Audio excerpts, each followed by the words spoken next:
Hi மக்களே, welcome back to the channel fairy voice over.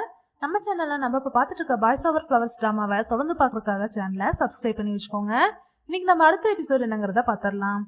Episode ஸ்டார்டிங்லேயே நியூஸில் எல்லாத்துலேயும் சொல்லிட்டு இருக்காங்க, நம்ம ஹீரோவோட அப்பா ஷின்வா குரூப்போட சிஇஓ வந்து இறந்துட்டாரு. அதனால இனிமேல் ஷின்வா குரூப் எல்லாத்தையுமே நம்ம ஹீரோ மட்டும் தான் பார்க்க போறாரு, அவரு தான் அடுத்து சிஇஓன்னு சொல்லிட்டு நியூஸ்ல எல்லாம் சொல்லிட்டு இருக்காங்க. இந்த நியூஸ் எல்லாம் இப்போ நம்ம ஹீரோயின் பார்த்துட்டு இருக்காங்க.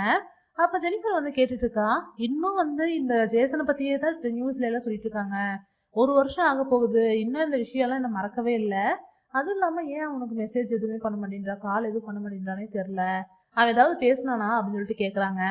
நம்ம ஹீரோயின் இல்லை, ஒருவேளை அவன் பிஸியாக இருப்பான் போல இருக்கு, அவன் தான் இப்போ அவன் ஷின்வா குரூப் இனிமேல் பார்த்துக்க போகிறான், அதனால அவன் பிஸியாக இருப்பான், அதனால பண்ணியிருக்க மாட்டான் அப்படின்னு சொல்லிட்டு சொல்கிறாங்க.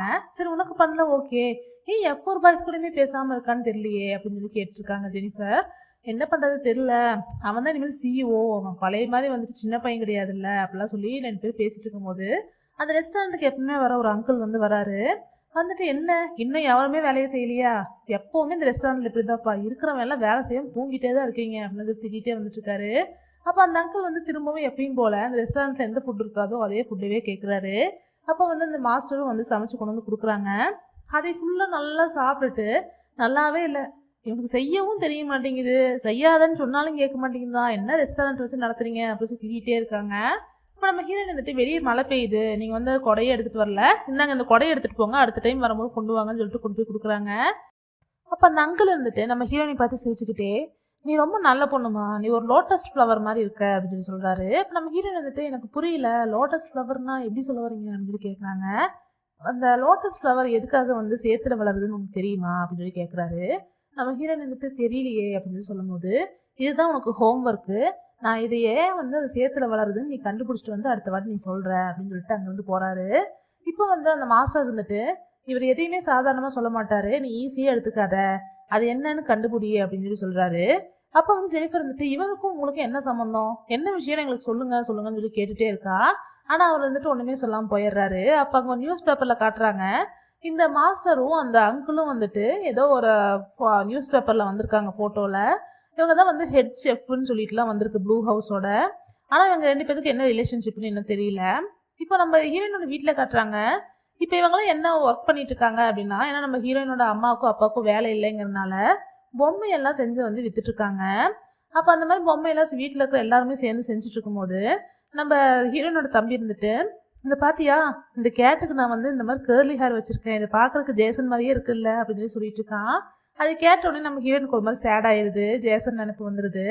அப்போ அவங்க சோகமாக உட்காந்துருக்கும் போது அவங்களுக்கு ரொம்ப ஷோல்டர் பெயின் வருது.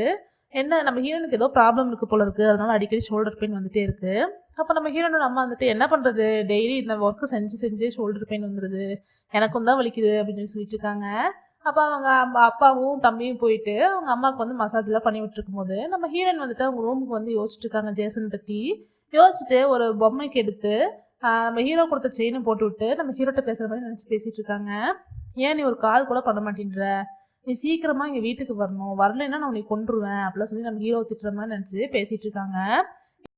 நம்ம ஹீரோ லாஸ்ட் அமிச்ச மெசேஜையே உட்காந்து நம்ம ஹீரோயின் பார்த்துட்டு இருக்காங்க. அப்போ நம்ம ஹீரோனுக்கு ஒரு கால் வருது, அட்டன் பண்ணி பேசிட்டு ரொம்ப சந்தோஷப்பட்டு கத்திக்கிட்டே போகிறாங்க. போயிட்டு அவங்க வீட்டில் இருக்கிற எல்லாருக்கிட்டையுமே அவங்க அப்பா அம்மா உங்களுக்கு வேலை கிடச்சிருச்சு அப்படின்னு சொல்கிறாங்க. எப்படியும் நம்ம ஹீரோனோட அப்பா அம்மாவுக்கு வேலை கிடச்சிருச்சு அதை சொல்லிட்டு குடும்பமே ரொம்ப சந்தோஷப்பட்டு இருக்காங்க. இப்போ ஜோ கட்டுறாங்க, ஜோ யார்கிட்டயே காலில் பேசிகிட்டு இருக்கான். அப்போ என்ன சொல்லிட்டு இருக்கான் அப்படின்னா, மேனேஜர் ரொம்ப தேங்க்ஸ்லாம் சொல்லிட்டு, இதுக்கு இந்த விஷயம் வேறு யாருக்குமே தெரியக்கூடாது, இது என்னால் தான் நடக்குதுன்னு யாருக்குமே தெரியக்கூடாதுன்னு சொல்லிட்டு இருக்காரு. எனக்கு தெரிஞ்சு ஒரு வேளை நம்ம ஹீரோனோட அப்பா அம்மாவுக்கு வேலை கொடுத்ததே இவராக தான் இருக்குமோ என்னமோ தெரில. அதுக்கப்புறமா நம்ம ஹீரோயின் கட்டுறாங்க, ரொம்ப ஸ்விம் பண்ணிகிட்டே இருக்காங்க, அவங்களுக்கு ஷோல்டர் பெயின் ரொம்ப அதிகமாக இருக்குது, இருந்தாலும் அதை கேர் பண்ணிக்காம திரும்பவும் ஸ்விம் பண்ணிகிட்டே இருக்காங்க. அப்போ அந்த இடத்துக்கு ஜோ வராரு. ஏன் உனக்கு இன்னும் ஷோல்டர் பெயின் இருக்கா, நீ டாக்டர்கிட்ட போகவே இல்லையா அப்படின்னு கேட்குறாரு. நம்ம ஹீரோயின் இல்லை நான் போனேன், அவங்க ஒன்றும் இல்லைன்னு சொல்லிட்டாங்க அப்படின்னு சொல்லிட்டு போய் சொல்கிறாங்க. ஏன் இப்படி போய் சொல்கிற, உன்னை நீ கேர் கூட பண்ணிக்க மாட்டேன்ற அப்படின்னு சொல்லிட்டு ஜோ சொல்லிட்டு, சரிவா என் கூட வா, நான் நீ ஒரு இடத்துக்கு கூப்பிட்டு போகிறேன் அப்படின்னு சொல்லிட்டு நம்ம ஹீரோயினை கூப்பிட்டு போகிறாரு. கூப்பிட்டு போய் ஒரு சேரில் உட்கார வச்சுட்டு ஒரு கேமராவை முன்னாடி வச்சுட்டு, இப்போ சொல்லு, நீ ஜேசன் கிட்ட என்னெல்லாம் சொல்லணும்னு நினைக்கிறியோ அது எல்லாமே சொல்லு அப்படின்னு சொல்கிறாரு. நம்ம ஹீரோயின் ஏன் அப்படி திடீர்னு கேட்குறீங்க அப்படின்னு சொல்லும் போது, அவன் தான் எதுவுமே கால் பண்ண மாட்டேன்றான், நம்ம கூட காண்டாக்ட்லேயே இல்லைல்ல, அட்லீஸ்ட் இந்த வீடியோவாவது அனுப்புவோம் அப்படின்னு சொல்கிறாரு. நம்ம ஹீரோயின் இல்லை எனக்கு இந்த மாதிரிலாம் பேச தெரியாது அப்படின்னு சொல்கிறாங்க. இருந்தாலும் நீ பேசு பேசு அப்படின்னு சொல்லிட்டு ஜோ போய் அங்கே பியானோ கிட்ட உட்காந்துக்கிறாரு. அப்போ நம்ம ஹீரோயின் வந்துட்டு கொஞ்சம் தயங்கி தயங்கி அப்படின்லாம் சொல்லிட்டு அப்படியே வந்து மெதுவாக பேச ஆரம்பிக்கிறாங்க. ஜேசன், நீ நல்லா இருக்கியா? நீ எப்படி இருக்க? நீ எப்போ வருவ? உன்னை நான் யோசிக்கும் போதெல்லாம் நீயும் நானும் சண்டை போட்டது தான் ஞாபகம் வருது. எனக்கு வேற எந்த நல்ல மெமரியுமே இல்லை. இருக்கிற மெமரி எல்லாமே நீயும் நானும் சண்டை போட்டது மட்டும்தான் இருக்கு. ஆனால் அதை பற்றி யோசிச்சாவே எனக்கு ரொம்ப சந்தோஷமா இருக்கும். நீ எப்போ என் கூட திரும்பவும் சண்டை போடுறதுக்கு வரப்போற அப்படிலாம் சொல்லி நம்ம ஹீரோயின் பேசிக்கிட்டே அழுக ஆரம்பிச்சிடுறாங்க. உடனே நம்ம ஹீரோயின் அழுகிறத பார்த்த உடனே ஜோ வந்துட்டு பியானோ வாசிக்க ஆரம்பிக்கிறாரு. ஏன்னா நம்ம ஹீரோயின் வந்துட்டு மைண்ட் டைவெர்ட் பண்ணுங்கிறதுக்காக. இப்போ நம்ம ஹீரோயினும் போயிட்டு ஜோ கூட உட்காந்து சோகத்திலேயே வந்துட்டு பியானோவில் வாசிச்சுட்டு இருக்காங்க. இப்போ ஜெனிஃபர் காட்டுறாங்க. ஜெனிஃபர் வந்துட்டு டேனியல் பார்க்கறதுக்காக போகிறாங்க. அப்போ டேனியல் வந்துட்டு ஒரு பாட்டு ஒன்று செஞ்சுட்டு இருக்கான். அவன் பாட்டு செய்கிறத வந்துட்டு நம்ம ஜெனிஃபர் அப்படியே ரசித்து பார்த்துட்டு இருக்கா. அப்படியே வந்து அவன் அழகுல மயங்கி பார்த்துட்டே இருக்கா. நான் அவ்வளோ அழகாக இருக்கிறேன், என்னை எப்படி ரசித்து பார்த்துட்டு இருக்க? அதானே, எந்த பொண்ணு தான் என் அழகுல மயங்காமல் இருக்கும் அப்படின்னு சொல்லி சொல்கிறாரு. உடனே நம்ம ஜெனிஃபர் இருந்துட்டு அப்படியெல்லாம் ஒன்றும் கிடையாது, உன் அழகுல மயங்க ஒன்றும் நான் இங்கே வரல, நான் உங்ககிட்ட ஒரு விஷயம் சொல்கிறதுக்காக தான் வந்தேன் அப்படின்னு சொல்லி ஜெனிஃபர் சொல்கிறாங்க. என்ன, ஜேசனும் ஜான்சியை பற்றி தானே பேச வந்த? நீ எதுக்காக எப்போ பாரு உன்னோட ட்ரீம் எல்லாம் விட்டுட்டு ஜான்சி பின்னாடியே சுற்றிட்டு இருக்க? அவள் லைஃப் அவள் பார்த்துக்க போகிறா. உனக்கு வந்து உன்னோட சோல்மேட்டை தேட வேண்டியது தானே, அதுதானே உன்னோட வேலை. நான் மட்டும் உன் இடத்துல இருந்தேன்னா என்னோட சோல்மேட் யாருங்கிறத தேட ஆரம்பிச்சிருப்பேன். நீ என்னடாலும் எப்போ பாரு உன் ஃப்ரெண்டு பின்னாடியே சுற்றிட்டு இருக்க அப்படின்னு சொல்லிட்டு டேனியல் கேட்குறாரு. ஓ, இப்போ பரவாயில்ல, இப்போ நீங்கள் ஒத்துக்கிட்டீங்களா? அப்போ சோல்மேட்டுன்னுலாம் ஒரு விஷயம் இருக்குங்கிறத ஒத்துக்கிறீங்களா அப்படின்னு சொல்லிட்டு நம்ம ஜெனிஃபர் கேட்குறாங்க. பரவாயில்ல, நீ ஃபஸ்ட்டை விட இப்போ ரொம்ப நல்லா மாறிட்ட. நீ வந்து ஒத்துக்கிறதா இந்த மாதிரி சோல்மேட்டுங்கிற விஷயம் இருக்குது, ட்ரூ லவ்ங்கிற விஷயம் இருக்குன்னுலாம் ஒத்துக்கிற. ஆனால் அதை வந்துட்டு உனக்கு எல்லாருக்கிட்டையும் சொல்கிறதுக்கு தான் பயமாக இருக்குது. நீ வந்து அதெல்லாம் நம்புறேங்கிறத சொல்கிறதுக்கு நீ ரொம்ப பயப்படுற அப்படின்னு சொல்லிட்டு நம்ம ஜெனிஃபர் சொல்கிறாங்க. உடனே டேனியல் வந்துட்டு என்னை பற்றி உனக்கு ரொம்ப தெரிஞ்ச மாதிரிலாம் நீ பேசாத அப்படின்னு சொல்லிட்டு டேனியல் சொல்கிறாரு. எனக்கு ரொம்பலாம் தெரியாது, ஆனால் இந்த விஷயத்த நான் தெரிஞ்சுக்கிட்டேன். நல்ல வேலை இன்னைக்கு வந்தனால உன்னை பற்றி இன்னொரு சைடு தெரிஞ்சுக்க முடிஞ்சிச்சு அப்படின்னு சொல்லிட்டு அங்கேருந்து நம்ம ஜெனிஃபர் கிளம்பி போயிடுறாங்க. டேனியலும் வந்துட்டு இவன் என்னடா இந்த மாதிரிலாம் வித்தியாசமாக பேசுகிறான்னு சொல்லிட்டு சிரிச்சிட்டு இருக்காரு. இப்போ அடுத்த நாள் கட்டுறாங்க. அந்த ரெஸ்டாரண்ட்டில் வந்து அந்த அங்கிள் வந்திருக்காரு. அவர் கேட்ட ஃபுட்டு வந்து ரெடி பண்ணி கொண்டு வந்து தராங்க. அதையும் சாப்பிட்டுட்டு ஒரு மாதிரி நல்லா இல்லாத மாதிரி ரியாக்ஷன் கொடுத்துட்ருக்காரு. அப்போ நம்ம ஹீரோயினையும் ஜெனிஃபரும் வந்துட்டு அவங்களுக்குன்னு தனியாக ஒரு பிளேட் இருக்கும், அதை சாப்பிட்டு பார்த்துட்டு நல்லா தானே இருக்குது அப்படின்னு சொல்லி சொல்லிட்டு இருக்காங்க. அப்போ வந்துட்டு அந்த அங்கிள் வந்துட்டு நான் சொன்ன ஹோம்ஒர்க் நீ பண்ணியா? நான் கேட்ட கொஸ்டினுக்கு ஆன்சர் கண்டுபிடிச்சியா அப்படின்னு சொல்லி கேட்குறாரு. நம்ம ஹீரோயின் வந்துட்டு ஆன்சரா அது வந்து அப்படின்னு சொல்லி யோசிச்சுட்டு இருக்கும் போதே நம்ம ஹீரோனுக்கு ஒரு கால் வருது. யாருன்னு பார்த்தா ஜோ தான் கால் பண்ணியிருக்காரு. கொஞ்சம் வெளியே வா அப்படின்னு கூப்பிட்றாரு. நம்ம ஹீரோயினையும் சரி ஓகே நான் கிளம்புறேன்னு சொல்லிட்டு அங்கேருந்து கிளம்புறாங்க. அப்போ கிளம்பி வெளியே வந்து பார்த்தா நம்ம ஜோ வந்து காரில் வந்து வெயிட் பண்ணிட்டு இருக்காரு. வா, ஒரு முக்கியமான இடத்துக்கு போகணும் அப்படின்னு சொல்லி கூப்பிட்டுருக்காரு. அப்போ அந்த டைமில் உள்ளே காட்டுறாங்க. அந்த மாஸ்டர் வந்துட்டு உங்களுக்கு அடுத்த வாட்டி வந்து நான் என்ன ஃபுட்டு செஞ்சு தரணும் அப்படின்னு சொல்லிட்டு அந்த அங்கிள் கிட்ட கேட்குறாரு. அப்போ அந்த அங்கிள் வந்துட்டு நீ உங்கள் அப்பாவுக்கு என்ன சமைச்சு கொடுக்கணும்னு நினைக்கிறியோ அந்த ஃபுட்டு சமைச்சு கொடு அப்படின்னு சொல்லி சொல்கிறாரு. அது கேட்டோடனே அந்த மாஸ்டர் ரொம்ப சந்தோஷமாயிடுறாரு. இப்போ அந்த அங்கிள் வந்து வெளியே வரும்போது நம்ம ஹீரோயின் வந்துட்டு ஜோவோட காரில் ஏறி போகிறத பார்க்குறாரு. பார்த்துட்டு ஒரு மாதிரி டிஃப்ரெண்ட்டாக ரியாக்ட் பண்ணிட்டு இருக்காரு. இப்போ வந்து நம்ம ஜோ நம்ம ஹீரோயினை எங்கே கூப்பிட்டு வந்திருக்காரு அப்படின்னா ஹாஸ்பிட்டலுக்கு தான். அவங்க ஷோல்டர் பெயினில் ரொம்ப கஷ்டப்படுறதுனால இதை ஸ்கேன் பண்ணுறது, இசிஜி பண்ணுறது அதெல்லாம் வந்து செக்அப் பண்ணிட்டு இருக்காங்க. அப்போ டாக்டர் வந்து என்ன சொல்லியிருக்காங்க அப்படின்னா உங்களுக்கு வந்து இந்த ஷோல்டர் வந்து ரொம்ப டேமேஜ் ஆகிருக்கு. நீங்கள் இதுக்கு மேலே வந்துட்டு நார்மல் லைஃப் லீட் பண்ண முடியாது. அதுவும் இல்லாமல் ஸ்விம்மிங்லாம் கண்டிப்பாக நீங்கள் பண்ணவே கூடாதுன்னு சொல்லிட்டு நம்ம ஹீரோயின் சொல்லிடுறாங்க. நம்ம ஹீரோயினுக்கு இது எப்படி வந்துச்சு அப்படின்னா லாஸ்ட் டைம் வந்து அந்த ஜெய் நம்ம ஹீரோயினை கடத்தி வச்சிருக்கும் போது நம்ம ஹீரோவை அடிக்க போகும்போது நம்ம ஹீரோயின் போய் விழுந்துருவாங்க இல்லையா? அப்போ அந்த சேர் எடுத்து தூக்கி நம்ம ஹீரோயின் மேலேயே அடிச்சிருந்துருப்பான். அப்போ வந்து அவங்களுக்கு அந்த ஷோல்டர் பலமாக அடிபட்டு அப்போ இருந்து தான் நம்ம ஹீரோயினுக்கு இது மாதிரி ஒரு ப்ராப்ளம் ஏற்பட்டிருக்கும். நம்ம ஹீரோயின் வந்துட்டு அழுதுகிட்டே வந்துட்டு இருக்காங்க. எனக்குன்னு இருந்தது இந்த ஸ்விம்மிங் ஒன்று தான். உங்கள் எல்லாருக்குமே வந்துட்டு ஒவ்வொரு விஷயம் இருக்குது. நீங்கள் வந்துட்டு மியூசிக் எல்லாருக்கும் சொல்லி கொடுத்துட்ருக்கீங்க. உங்களுக்கு மியூசிக்கே லைஃப்னு மாறிடுச்சு. நீங்கள் அந்த உங்கள் வழி என்னவோ அதை தேர்ந்தெடுத்து போயிட்டீங்க. அதே மாதிரி வந்துட்டு டேனியல் வந்துட்டு பாட்ரி செய்கிறாரு. அவர் வந்து அந்த லைஃப்பை அவர் தேடிட்டாரு. அதே மாதிரி சிபியும் ஜேசனும் வந்துட்டு கம்பெனிஸ்லாம் ரன் பண்ணி அந்த வழியை அவங்க தேடிட்டாங்க. ஆனால் எனக்குன்னு இருக்கிற ஒரே ஒரு விஷயம், எனக்கு அழகாக இல்லை, நான் அறிவாக இல்லை, என்கிட்ட நீ பணம் இல்லை, எதுவுமே இல்லை. என்கிட்ட இருக்கிற ஒரே ஒரு டேலண்ட்னா ஸ்விம்மிங் மட்டும்தான். இப்போ அதுவும் என்கிட்டேருந்து போயிடுச்சு. இப்போ அதுவுமே பண்ணக்கூடாதுன்னு சொல்லிட்டாங்க. நான் என்ன தான் பண்ணுறது? இதுக்கு மேலே என் லைஃப்பில் நான் என்ன தான் பண்ண முடியும் அப்படின்னு சொல்லிட்டு நம்ம ஹீரோயின் ரொம்ப அழுதுகிட்டே இருக்காங்க. அப்போ ஜோ போயிட்டு நான் உனக்கு ஹெல்ப் பண்ணுறேன், உன்னோட வழி என்னங்கிறது கண்டுபிடிக்கிறது நம்ம 2 பேரும் தேடி சேர்ந்தே கண்டுபிடிக்கலாம்னு சொல்லிட்டு நம்ம ஹீரோயினை சமாதானப்படுத்தி கண்ணெல்லாம் வந்து தொடச்சி விட்டுருக்காரு. அதுக்கப்புறமா அவர் வீட்டுக்கு கூப்பிட்டு போய் டீ எல்லாம் கொடுத்துட்டு பேசிகிட்டு இருக்காரு. அப்போ அவர் வந்து அந்த ஃபோட்டோவை நம்ம ஹீரோயின் பார்த்துட்டே இருக்காங்க. அவங்க ஃபேமிலி ஃபோட்டோவை, ஜோவோட ஃபேமிலி ஃபோட்டோவை. அப்போ நம்ம ஜோ வந்துட்டு இந்த ஆக்சிடென்ட்டுக்கே நான் தான் காரணம் தெரியுமா அப்படின்னு சொல்லி சொல்கிறாரு. என்ன நடந்திருக்கும் அப்படின்னா, சின்ன வயசாக இருக்கும் போது அவங்க ஃபேமிலியில் ஒன்றா காரில் போயிட்டு இருக்கும் போது நம்ம ஜோ தான் வந்து விளையாட்டுத்தனமாக கார் ஓட்டிட்டு இருந்தா அவங்களோட அப்பா கண்ணை வந்துட்டு மூடியிருப்பாரு சும்மா விளையாட்டுக்கு. அவர் கண்ணை மூடின உடனே தான் அந்த ஆக்சிடென்ட்டே நடந்திருக்கும்.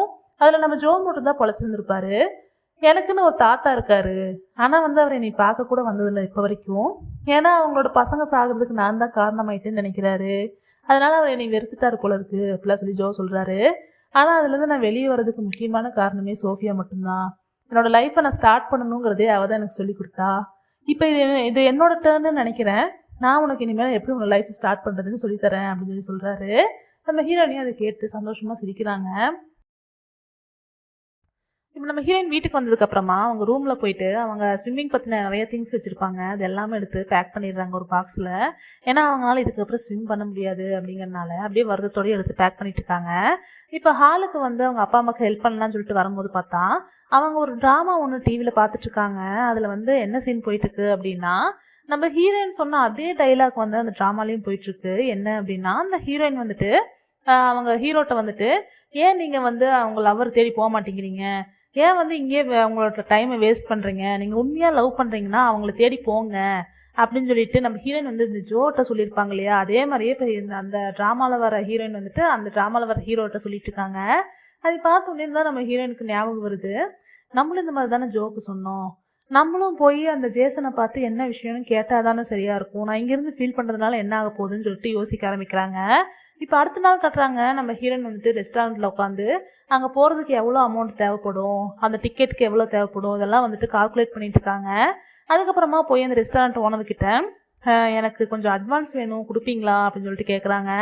எவ்வளோன்னு சொல்லி கேட்கும்போது நம்ம ஹீரோயின் சொன்ன அமௌண்ட்டை கேட்ட உடனே, அவ்வளோ அமௌண்ட்டா, நீயே பார்க்குறீல ஒரு ஆள் கூட சாப்பிட்றதுக்கு வர மாட்டேங்கிறாங்க, எங்கிருந்து நான் உனக்கு அவ்வளோ அட்வான்ஸ் கொடுக்குறது, எனக்கே காசு இல்லையே, வேணா ஒன்று பண்ணலாம், இன்றைக்கி வந்துட்டு இந்த நிறையா வந்து சேல் பண்ணுறதுக்கு நான் வச்சுருக்கேன், இதெல்லாம் வந்து நீங்கள் வெளியே நின்று சேல் பண்ணிடுங்க, சேல் பண்ணிட்டு அமௌண்ட் வந்துச்சுன்னா நீ எடுத்துக்கோ அப்படின்னு சொல்லி சொல்கிறாரு. அப்போ வந்து நம்ம ஹீரோயினையும் சரி ஓகேன்னு சொல்லிட்டு 2 பேர் ஜெனிஃபர் ஹீரோயினையும் சேர்ந்துட்டு வெளியே வந்துட்டு சும்மா சின்ன ஸ்டால் மாதிரி வச்சு நிறையா கத்தி சேல் பண்ணுறதுக்கு ட்ரை பண்ணிகிட்டே இருக்காங்க. ஆனால் ஒரு ஆள் கூட வந்து வாங்க மாட்டேன்றாங்க. இப்போ இவங்க 2 பேரும் இந்த மாதிரி கத்திக்கிட்டே இருக்கும்போது அந்த இடத்துல வந்துட்டு 3 கார் வந்து நிற்கிது. யாருன்னு பார்த்தா சிபி, டேனியல், ஜோ தான். அவங்க வந்து இறங்கின உடனே, என்ன இதெல்லாம் நீங்களே பண்ணி முடிச்சிருவேன்னு நினைக்கிறீங்களா அப்படின்னு சொல்லி கேட்குறாங்க. அப்போ நம்ம ஹீரோயினையும் ஜெனிஃபரும் இவங்க வந்தது பார்த்த உடனே அப்படி ஷாக் ஆகி பார்த்துட்டு இருக்காங்க. இப்போ சிபி, டேனியல், ஜோ போய் அந்த ஸ்டால் பக்கத்தில் நின்ன உடனே இந்த பொண்ணுங்க கூட்டம் பிச்சு உதறது, எல்லாத்தையும் போட்டி போட்டு வாங்கிட்டு போயிடுறாங்க. உள்ளெல்லாம் போய் இருக்கிற எல்லாமே வந்து சேல் ஆகிடுது. நம்ம ஹீரோயினுக்கு வந்து நிறைய அமௌண்ட் கிடைச்சிடுது. அப்போ ஜோ, சிபி, டேனியல் எல்லாம் இந்த அமௌண்ட்லாம் உனக்கு தான், நீயே வச்சுக்கோ அப்படின்னு சொல்லி சொல்கிறாங்க. நான் மட்டும் இது பண்ணலை, அது எப்படி நான் மட்டும் இதை வச்சுக்க முடியும்னு சொல்லும்போது, பரவாயில்ல இது உனக்கு தான் இப்போ தேவைப்படுது, நீ வச்சுக்கோ அப்படின்னு சொல்லிடுறாங்க. இப்போ வந்து உனக்கு இன்னொரு விஷயமும் இருக்குது, நீ உடனே எங்கள் கூட வந்தாகணும் அப்படின்னு சொல்கிறாங்க. எங்கேன்னு பார்த்தா அந்த ஸ்விம்மிங் பூல் தான் கூப்பிட்டு போகிறாங்க. இனிமேல் வந்து நீ ஸ்விம் பண்ண மாட்டேன், ஆனால் வந்து இது லாஸ்ட் டைமாக நீ ஸ்விம் பண்ண போகிற, இது வந்து உனக்கு ஒரு போட்டி மாதிரின்னு வச்சுக்கோயேன், நாங்கள் உங்களுக்கு வைக்கிற போட்டி, அதனால் வந்து நீ இப்போ ஸ்விம் பண்ண போகிறேன்னு சொல்லிட்டு நம்ம ஹீரோனியை வந்துட்டு லாஸ்ட்டாக ஸ்விம் பண்ண வைக்கிறாங்க. நம்ம ஹீரோனியும் வந்துட்டு சந்தோஷமாக அவங்க இவ்வளோ நாளாக எப்படியெல்லாம் ஸ்விம் பண்ணிட்டு இருந்தாங்க, என்னெல்லாம் நடந்துச்சு எல்லாத்தையுமே யோசிச்சு பார்த்துட்டு ஃபீல் பண்ணி ஸ்விம் பண்ணிட்டு இருக்காங்க. அப்போ வந்துட்டு இதெல்லாம் பார்த்து வந்து எல்லாருமே ஃபீல் பண்ண ஆரம்பிக்கிறாங்க. ஜெனிஃபர்லாம் அழுகவே ஆரம்பிக்கிறா. டேனியல்லாம் வந்துட்டு ஹேண்ட் கர்ச்சீஃப்லாம் கொடுத்துட்ருக்காரு. இப்போ நம்ம ஹீரோயின் வந்துட்டு ஸ்விம் பண்ணி முடிச்சுட்டு வந்த உடனே இப்போ வந்துட்டு இந்த ஜோ, சிபி, டேனியல்லாம் சேர்ந்து ஒரு சர்டிஃபிகேட் ஒன்று கொடுக்குறாங்க. இந்த ஷின்வா ஸ்கூல் அகாடமியோட ஸ்விம்மிங் ஸ்காலர்ஷிப்னு சொல்லிட்டு ப்ரைட் ஆஃப் அத்லெட்டுன்னு நம்ம ஹீரோயின் கொடுக்குறாங்க.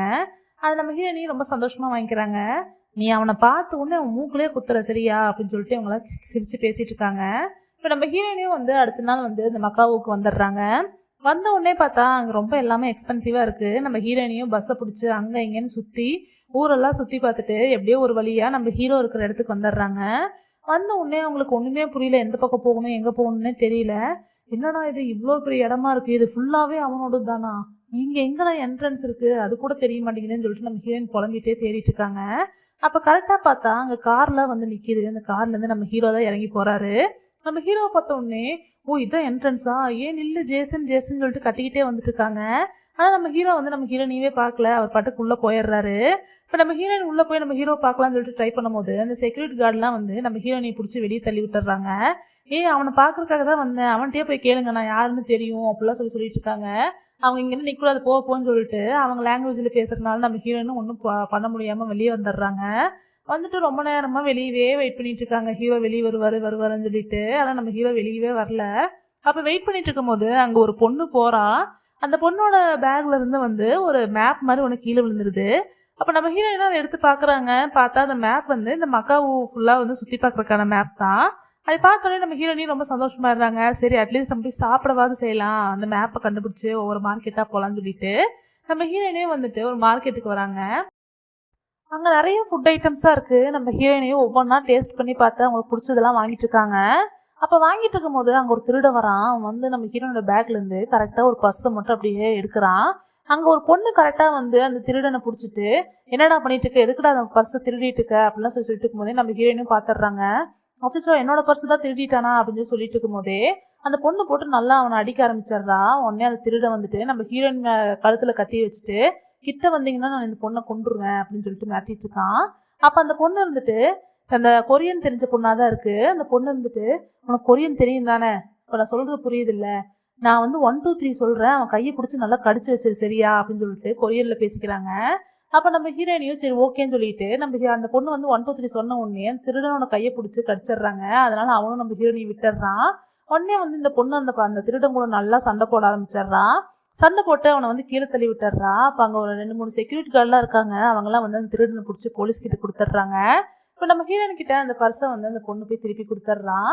நம்ம ஹீரோயினே வந்துட்டு ரொம்ப தேங்க்ஸ், இந்த மாதிரி ரொம்ப சூப்பராக நீங்கள் ஃபைட் பண்ணீங்க அப்படிலாம் சொல்லி பேசிகிட்டு இருக்காங்க. நீங்கள் கொஞ்சம் கேர்ஃபுல்லாக இருக்க வேண்டியது தானே, ஒருத்தவங்க பர்ஸை எடுக்கிறது கூட தெரியாமல் இருக்க, இனிமேல் ரொம்ப கேர்ஃபுல்லாக தான் இருக்கணும், ஏன் தனியாக தான் வந்தியா, இங்கே எதுக்காக வந்த அப்படிலாம் சொல்லி கேட்டுருக்கான். இங்கே நான் வந்து சும்மா இங்கே ஒருத்தர் பார்க்குறக்காக வந்தேன் அப்படின்னு சொல்கிறாங்க. ஓ இங்கே உன்னோட பாய் ஃப்ரெண்டை பார்க்குறக்காக தான் வந்தியா அப்படிலாம் சொல்லிட்டு சரி நம்ம எங்கேயா சாப்பிட போகலாமான்னு சொல்லிட்டு நம்ம ஹீரோயின் கூடயே அந்த பொண்ணு நல்லா ட்ராவல் பண்ணுறா. நல்லா நான் 2 பேரும் ஜாலியாக சாப்பிட்றாங்க. அந்த பொண்ணு நல்லா பார்கெயின் பண்ணிலாம் வந்துட்டு பொருளெல்லாம் வாங்கிட்டு இருக்கா. ரொம்ப ஃப்ரெண்ட்லியாக இருக்கா. நம்ம ஹீரோயினுக்கு ரொம்ப பிடிச்சிருக்கு. 2 பேரும் ஒன்றா சேர்ந்து டைம்லாம் ஸ்பெண்ட் பண்ணிவிட்டு அதுக்கப்புறமா அந்த பொண்ணு வந்துட்டு சரி நீ இங்கேருந்து பத்திரமா சேஃப்டியாக போய்க்கோ சரியா அப்படின்னு சொல்லிட்டு அங்கேருந்து கிளம்புறா. நம்ம ஹீரோயின் வந்துட்டு ஒரு நிமிஷம் நில்லுங்க, உங்கள் பேர் என்னன்னு சொல்லிட்டு போங்க அப்படின்னு சொல்லிட்டு கேட்குறாங்க. அப்போ அந்த பொண்ணு வந்துட்டு என் பேர் சனா அப்படின்னு சொல்லிட்டு அங்கேருந்து போயிடுறா. நம்ம ஹீரோயினோட பேர் கூட அவள் கேட்கல. நம்ம ஹீரோயினையும் என்னடா இந்த பொண்ணு ரொம்ப வித்தியாசமாக இருக்கா அப்படின்னு சொல்லி யோசிச்சுட்டு அங்கேருந்து கிளம்பிடுறாங்க. திரும்பவும் போயிட்டு நம்ம ஹீரோ இருக்கிற அந்த பில்டிங்க்கு முன்னாடியே உட்காந்துட்டு இருக்காங்க. அப்போ திடீர்னு என்ன பண்ணுறதுன்னு தெரியாமல் இருக்கும்போது அங்கே ஒரு பஸ் வருது. அந்த பஸ்ஸில் வந்து நிறையா வந்து டூரிஸ்ட்லாம் வராங்க. அவங்க கூடயே நம்ம ஒன்றா போயிடலாம் அப்படின்னு சொல்லி நினச்சிட்டு நம்ம ஹீரோயினையும் அவங்க கூடயே ஒன்றா அந்த மால்குள்ளே போயிடுறாங்க. ஆக்சுவலாக அது என்ன அப்படின்னா ரொம்ப ரொம்ப பெரிய பில்டிங், ரொம்ப அழகாக இருக்குது அந்த இடம். அதெல்லாம் பார்த்து நம்ம ஹீரோயின் அப்படியே பேன்னு பார்த்துட்டு இருக்காங்க. அது வந்துட்டு பெரிய இடங்கிறனால அதில் ஹோட்டல் இருக்குது, மால் இருக்குது, எல்லா இடமும் உள்ளக்குள்ளாரையே நிறையா இருக்குது. அது ரொம்ப பெருசாக இருக்குது. நம்ம ஹீரோயின் அது எல்லா இடத்தையும் சுற்றி பார்த்துட்டே இருக்காங்க ஜாலியாக. அப்போ வந்துட்டு அங்கே வந்து ஒரு பார்ட்டி நடக்கிற இடமும் இருக்குது. அந்த இடத்துக்கு நம்ம ஹீரோயின் போகிறாங்க. அங்கே போய் பார்த்தா அங்கே நம்ம ஹீரோ நின்றுட்டுருக்காரு. அவர் பார்த்தோன்னே நம்ம ஹீரோயின் வந்துட்டு ஜேசனை ஒரு வழியாக பார்த்துட்டோன்னு சொல்லிட்டு அப்படியே பார்த்துட்டே இருக்காங்க. அங்கே நம்ம ஹீரோ என்னடானா நம்ம ஹீரோயின் பற்றி கொஞ்சம் கூட யோசிக்காமல் கொஞ்சம் கூட சோகம் இல்லாமல் ஜாலியாக நல்லா பொண்ணுங்குள்ள சிரித்து பேசி சந்தோஷமாக இருக்காரு. அதை பார்த்தோன்னே நம்ம ஹீரோயினுக்கு ஒரு மாதிரி சேட் ஆகுது. இருந்தாலும் அவரை பார்த்துட்டே இருக்கும்போது திடீர்னு ஆப்போசிட்டில் ஒரு பொண்ணு வரா. வந்துட்டு அவர் தெரியாமல் ஒயினை வந்து நம்ம ஹீரோயின் மேலே கொட்டி விட்டுறா. நம்ம ஹீரோனை வந்து கொஞ்சம் சவுண்டு போடும் போது அந்த சவுண்டை வந்து நம்ம ஹீரோ கேட்டு திரும்பி பார்க்குறாரு. பார்த்தோன்னே நம்ம ஹீரோயின் நிற்கிறது அவர் பார்த்துடுறாரு. நம்ம ஹீரோயின் வந்துட்டு நம்ம ஹீரோ பார்த்துட்டாருன்னு சொன்ன உடனே நம்ம ஹீரோவே பார்த்துட்டு இருக்காங்க. ஆனால் அவர் வந்து நம்ம ஹீரோனியை பார்த்தும் பார்க்காத மாதிரி அங்கேருந்து கண்டுக்காமல் போயிடுறாரு. அதை பார்த்தோன்னே நம்ம ஹீரோனுக்கு ரொம்ப சோகமாயிருது. ஆனால் என்ன பண்ணுறதுன்னு தெரியல. சரி இப்போ போய் அவன்கிட்ட பேசினா கரெக்டாக இருக்காதுன்னு சொல்லிட்டு போய் ட்ரெஸ்ஸை வாஷ் பண்ணலான்னு சொல்லிட்டு வாஷ்ரூமுக்கு போகிறாங்க. அவங்க ஓடி போகும்போது அந்த மேனேஜர் வந்துட்டு நம்ம ஹீரோயினை பார்த்துடுறாங்க. பார்த்துட்டு நம்ம ஹீரோட்ட போயிட்டு உங்களுக்கு ஒன்றும் பிரச்சனை இல்லையா, ஓகே தானா நீங்கள் அப்படின்னு சொல்லி கேட்குறாங்க. ஏன் என்னாச்சு அப்படின்னு சொல்லி சொல்லும்போது இல்லை ஜான்சி இங்கே வந்திருக்காளே அதனால தான் கேட்டேன் அப்படின்னு சொல்லி சொல்கிறாரு. அதெல்லாம் ஒன்றும் பிரச்சனை இல்லை, எப்போ வந்து அந்த பார்ட்டிஸ் இங்கே வருவாங்கன்னு சொல்லுங்கள், அவங்கக்கிட்ட பேசிட்டு நம்ம சீக்கிரமாக போகணும், இல்லைன்னா என்னை பத்திரமா பார்த்துக்கோங்க, வேறு யாராவது வந்து என்னை கொலை பண்ண வர்றதுக்கும் நீங்கள் தான் பத்திரமா பார்த்துக்கணும் அப்படிலாம் சொல்லிட்டு இருக்காரு. நம்ம ஹீரோக்கு ஏதோ ஒரு ப்ராப்ளம் இருக்குது போல இருக்குது, யார்கிட்டயோ இருந்து இந்த மாதிரி கொலை மிரட்டல்லாம் வந்துட்டு இருக்கு போல இருக்குது. நம்ம ஹீரோவும் வந்துட்டு ரொம்ப சீரியஸாக இருக்காரு. அவர் ஃபஸ்ட்டு மாதிரி ஜாலியாகவே இல்லை, ரொம்ப வந்து அப்படியே சீரியஸாக ஒரு பிஸ்னஸ் மேன் மாதிரியே இருக்காரு. இப்போ நம்ம ஹீரோயின் போயிட்டு வாஷ்ரூமில் போயிட்டு ட்ரெஸ் எல்லாம் வாஷ் பண்ணிட்டு இருக்காங்க. அவங்க பாவம் நம்ம ஹீரோ வந்து என்னடா பார்த்தும் பார்க்காம போயிட்டானே அப்படின்னு சொல்லிட்டு சோகமாகவும் இருக்குது. சரி அவன் பிஸியாக இருந்திருப்பான், அதனால நான் வந்துட்டு அந்த மாதிரி ரியாக்ட் பண்ணியிருப்பான், வேற ஒன்றும் இருக்காது அப்படிலாம் சொல்லி அவங்களுக்கு அவங்களே சமாதானம் சொல்லிட்டு ட்ரெஸ் எல்லாம் வாஷ் பண்ணிட்டு இருக்காங்க. இப்போ இப்போ அவங்க அந்த ஹோட்டல்லேருந்து வெளியே வந்துட்டு எங்கேயாவது சீப்பான ஒரு ஹோட்டல் கிடைக்குமா நம்ம தங்குற மாதிரின்னு சொல்லிட்டு தேடிட்டு இருக்காங்க.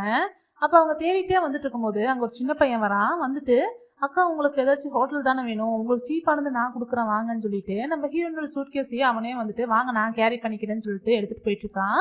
அப்போ நம்ம ஹீரோனே வந்துட்டு அந்த பையன் பின்னாடியே போயிட்டு இருக்காங்க. திடீர்னு பார்த்தா அந்த பையன் சூட்கேஸ் தூக்கிட்டு ஓட ஆரம்பிச்சிடுறான். நம்ம ஹீரோயினையும் என்ன பண்ணுன்னு தெரியாமல் பின்னாடியே ஓடிட்டு இருக்காங்க கத்திக்கிட்டே. அப்போ அந்த பையன் வந்துட்டு ஆளே இல்லாத ஒரு இடத்துக்கு போய் நின்னுறான். அப்போ நம்ம ஹீரோயின் வந்துட்டு இவ்வளோ சின்ன பையனா வந்துட்டு திருடிட்டு இருக்கியே, உனக்குள்ள வெக்கமா இல்லையா, குடு அப்படின்னு சொல்லிட்டு புடுங்கிட்டு இருக்காங்க அந்த பையன்கிட்ட. அப்போ அந்த பையன்கிட்ட இருந்து வாங்க ட்ரை பண்ணிட்டு இருக்கும்போது அங்கே ஒரு 7-8 பொறுக்கி பசங்க மாதிரி இருக்காங்க. அவனுங்க வந்து அப்படியே ரவுண்டு கட்ட ஆரம்பிச்சிடுறாங்க. அப்போ அந்த பையன்கிட்ட சூப்பரான வேலை பார்த்துட்டான்னு சொல்லிட்டு அந்த பையனை பாராட்டிட்டு நம்ம ஹீரோயின் கிட்ட வந்துட்டு தப்பா நடக்க ட்ரை பண்ணிட்டு இருக்கானுங்க. தொட்டு தொட்டு பேசிட்டு இருக்கானுங்க. நம்ம ஹீரோயின் வந்துட்டு பயந்து கத்த ஆரம்பிச்சிடுறாங்க, காப்பாத்துங்க காப்பாத்துங்கன்னு சொல்லிட்டு. கத்திக்கிட்டே வந்துட்டு ஜேசன் சொல்லிட்டு நம்ம ஹீரோயின் கத்தும் போது கரெக்டா யாரோ வந்து எல்லா ரவுடி பசங்களையும் போட்டு அடிச்சிட்டு இருக்காங்க. யாருன்னு பார்த்தா நம்ம ஹீரோலாம் கிடையாது, சிபி, டேனியல், ஜோ 3 பேர் தான் வந்து எல்லா ரவுடி பசங்களையும் போட்டு அடிச்சிட்டு இருக்காங்க. அடிச்சு அந்த பசங்களெல்லாம் அங்கேருந்து துரத்தி விட்டதுக்கு அப்புறமா நம்ம ஹீரோயின் கிட்ட வந்து ஜோ உட்காந்து பேசிட்டு இருக்கான். அப்போ நம்ம ஹீரோயின் வந்துட்டு நீங்க எப்படி இங்கே வந்தீங்க அப்படின்னு சொல்லி கேட்டுக்கிட்டே அழுதுகிட்டே இருக்காங்க. அப்போ ஜோ இருந்துட்டு எங்களுக்கு நல்லா தெரியும் இந்த மாதிரிலாம் ஏதாவது நடக்கும், நீ இந்த மாதிரி உட்காந்து அழுதுட்டு இருப்பேன்னு தெரியும், அதனால தான் நாங்கள் வந்தோம்னு சொல்லிட்டு நம்ம ஹீரோயினோட கண்ணீரை வந்து தொடச்சி விட்டுட்டு பேசிட்டு இருக்கான். அப்போ நம்ம ஹீரோயினையே இவங்க 3 பேருக்குமே தேங்க்ஸ்லாம் சொல்லிட்டு இருக்காங்க. இப்போ இவங்க 4 பேருமே போயிட்டு ஒரு ஹோட்டல் ரூமில் ஸ்டே பண்ணுறாங்க. அப்போ வந்துட்டு நம்ம டேனியல் வந்து ஹீரோ கால் பண்ணிகிட்டே இருக்கான். நம்ம ஹீரோ வந்து காலே எடுக்கல. இவன் என்ன பண்ணுறானே தெரியல, ரொம்ப பிஸியாக இருக்கேன்னு சொல்கிறான். நம்ம இங்கே வந்து தெரிஞ்சும் கூட அவன் வந்து மீட் பண்ண முடியாதுன்னு சொல்கிறான். அந்த அளவுக்கு பிஸியாக இருக்கானா, ஏன் இவன் இப்படி மாறினா அப்படிலாம் சொல்லி இவங்க பேசிட்டு இருக்கும்போது ஜோ இருந்துட்டு அவங்க அப்பா இறந்துட்டாரு, அதனால அவங்க அப்பாவோட வேலை எல்லாமே இவன் தான் பார்க்க வேண்டியது இருக்குது, இப்போ பெரிய பையனாயிட்டான்ல, இதுக்கப்புறம்லாம் ஒன்றும் பண்ண முடியாது, அவன் பிஸியாக தான் இருப்பான் அப்படிங்கிற மாதிரி ஜோ சொல்லிட்டு இருக்கான். இப்போ சிபி இருந்துட்டு கரெக்டு தான், பிஸியாக இருக்கிறது தப்பு இல்லை, ஆனால் இந்த அளவுக்கா, எனக்கு தெரிஞ்சு இனிமேல் இவன் F4ல இருக்க மாட்டான்னு தோணுது, இவன் வெறும் ஷின்வா குரூப்போட CEO மட்டும்தான் இருப்பான் போல இருக்கு அப்படின்னு சொல்லி பேசிட்டு இருக்காங்க. சரி ஓகே, நீ அவனை மீட் பண்ணியா அப்படின்னு சொல்லிட்டு நம்ம ஹீரோயினை பார்த்து நம்ம சிபி கேட்குறான்.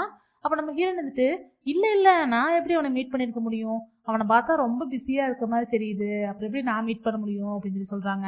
இப்போ ஜோ வந்துட்டு நீ அவனை பார்க்கவே இல்லைங்கிற, அப்புறம் எப்படி அவன் பிஸியாக இருக்கிறதுலாம் அவனுக்கு தெரிஞ்சது அப்படின்னு சொல்லி கேட்கும்போது நான் சும்மா கெஸ் பண்ணேன் அவ்வளவுதான், எனக்கு ஒன்றும் தெரியாது அப்படின்னு சொல்லி சொல்லிடுறாங்க. சரி ஓகே, எப்படி இருந்தாலும் அவன் நம்மளை மீட் பண்ண வர மாதிரி தெரியல, நம்ம ஏன் சும்மா இங்கே டைம் வேஸ்ட் பண்ணிட்டு இருக்கணும், நம்ம எங்கேயாவது வெளில போகலாம் அப்படின்னு சொல்லிட்டு டேனியல் சொல்கிறான். அதனால எல்லாருமே வந்துட்டு அந்த மக்காவை சுற்றி பார்க்கறதுக்காக வெளில போகிறாங்க. இப்போ நம்ம ஹீரோவை காட்டுறாங்க. நம்ம ஹீரோ வந்துட்டு ரொம்ப சின்சியராக ஒர்க் பண்ணிட்டு இருக்காரு, அப்படியே பிஸ்னஸ் மேனாகவே ஆயிட்டாரு. அவர் எப்பவுமே ஜாலியாக இருந்த மாதிரிலாம் இல்லாமல் டோட்டலாக ஆப்போசிட்டாக மாறி ரொம்ப ஸ்ட்ரிக்டாக இருக்காரு, ரொம்ப ஒர்க்குன்னு சொல்லிட்டு பிஸ்னஸ் மேன் மாதிரி அதையவே பண்ணிட்டு இருக்காரு. இப்போ இவங்க 4 பேருமே ரொம்ப வெளியே போயிட்டு இந்த மக்காவை சுற்றி பார்த்துட்டு ரொம்ப ஹாப்பியாக என்ஜாய் பண்ணிட்டு இருக்காங்க. எல்லாம் சிரிச்சு சந்தோஷமாக ஜாலியாக இருக்காங்க. ஆனால் நம்ம ஹீரோவை பார்த்தா ஃபுல்லாக வேலை வேலை வேலைன்னு வேலையை மட்டுமே செஞ்சுட்டு இருக்காரு. அவருக்கு வந்து கொஞ்சம் கூட சிரிக்க கூட டைம் இருக்காது போல இருக்கு, அந்த அளவுக்கு சீரியஸாகவே இருக்காரு. ஆனால் இவங்க 4 பேருமே ரொம்ப சந்தோஷமாக என்ஜாய் பண்ணி கொண்டாடிட்டு இருக்காங்க. அதுக்கப்புறமா லாஸ்ட்டாக வந்து போட்டில் போகலான்னு சொல்லிட்டு அப்படின்னு சின்ன ஒரு படகு மாதிரி வந்துட்டு சுற்றி பார்த்துட்டு போயிட்டு இருக்கும்போது நம்ம ஹீரோயின் வந்துட்டு என்னதான் வெளில வந்து சிரிக்கிற மாதிரி காமிச்சுக்கிட்டாலும் சந்தோஷமாக இருக்கிற மாதிரி காமிச்சுக்கிட்டாலும் அவங்க மனசுக்குள்ளார வந்துட்டு ஒரு சோகம் இருந்துகிட்டே இருக்கு. ஏன் ஜேசனை நீ பார்த்தும் பார்க்காத மாதிரி போனா, ஏன் ஒரு ரியாக்ஷன் கூட கொடுக்கல, என்னை 1 வருஷம் கழிச்சு அவன் என்னை மீட் பண்ணுறான், ஆனால் கொஞ்சம் சிரிக்க கூட இல்லையே, ஏன் அவன் இந்த மாதிரி பண்ணான்னு சொல்லிட்டு நம்ம ஹீரோயின் வந்துட்டு ஹீரோ பற்றியே யோசிச்சுட்டு இருக்காங்க. இதோட இன்னைக்கான எபிசோடு முடிஞ்சுது. இந்த ட்ராமா உங்களுக்கு பிடிச்சிருக்குன்னு நம்புறேன். இந்த வீடியோ உங்களுக்கு பிடிச்சிருந்தா லைக் பண்ணி ஷேர் பண்ணி சப்போர்ட் பண்ணுங்க. மறக்காம சேனலை சப்ஸ்கிரைப் பண்ணிடுங்க. நாளைக்கு நம்ம அடுத்த எபிசோட்ல மீட் பண்ணலாம். பாய் மக்களே.